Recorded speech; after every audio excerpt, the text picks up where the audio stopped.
ஒரு அழகான மரத்துக்கு அடியில் கலர் கலராக குருவிங்கெல்லாம் ஜாலியாக விளையாடிக்கிட்டு பறந்துக்கிட்டு இருந்தாங்க. போட்டி போட்டு யார் ஃபஸ்ட்டு மேலே பறக்கிறான்னு உயர உயர பறந்து விளையாடிக்கிட்டு இருந்தாங்க. ஹே முடிஞ்சா என்ன பொடி, நீ என்னை விட வேகமா பறப்பியா? உன்னால முடியாது. ரொம்ப ஆணவத்துல ஆடாதடா. நீ மட்டும்தான் வேகமா பறப்பியா? உன்னை விட நான் வேகமா பறப்பேன் பாரு. இப்போ முடிஞ்சா நீ என்ன பொடிடா. எங்கிட்டாவது சண்டை போட்டு தெரியுங்க. வாடா, நம்ம விண்டோல என்ன இருக்குன்னு பாப்போம்.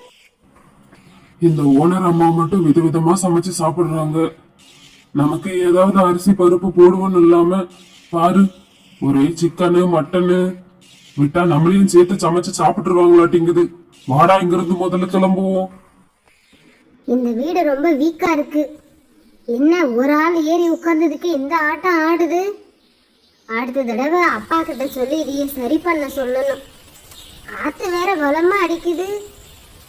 என்ன ஒரு குளுமையான காத்து. வா, பூவோட வாசம் என்ன ஒரு இதமா இருக்கு. நல்ல வேலை யாரையும் இங்கிட்டு காணும்.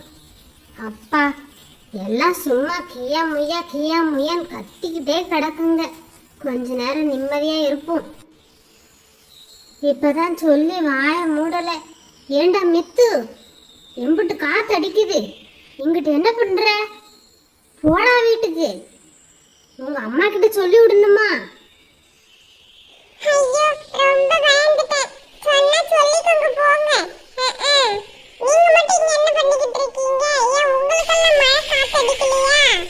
போங்க அங்கிட்டு. டேய் மித்து, நான் சொல்றத கேளுடா. புயல் காத்து அடிக்குது, மின்னல் வேற மின்னுது. ஒழுங்கா வீட்டுக்கு போலாம், வாடா. அட நீங்க போங்க, நாங்க புயல் காத்துல பொரி சாப்பிடுறோங்க. ஐயோ அம்மா, என்ன இது இப்படி பிட்டது?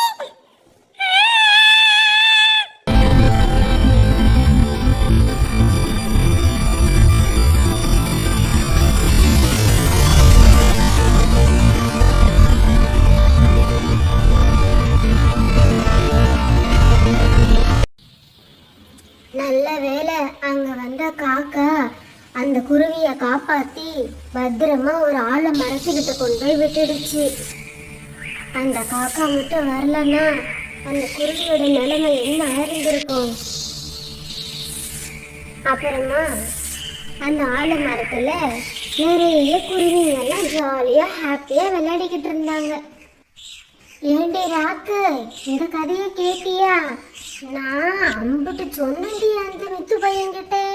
என் பேச்சு அவன் கேட்கவே இல்லை.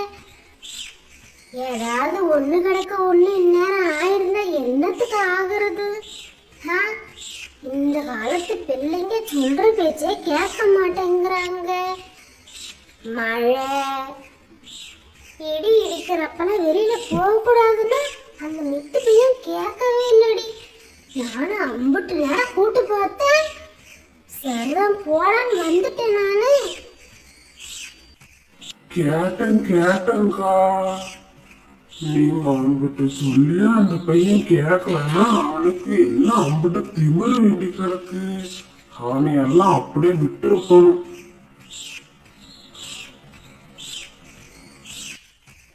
இது ஒரு நல்ல பாடமா இருந்திருக்கும் அந்த பையனுக்கு. இனிமே அப்படி செய்ய மாட்டான், பார்த்துக்கிட்டே இருந்து. பார்க்கலாம்.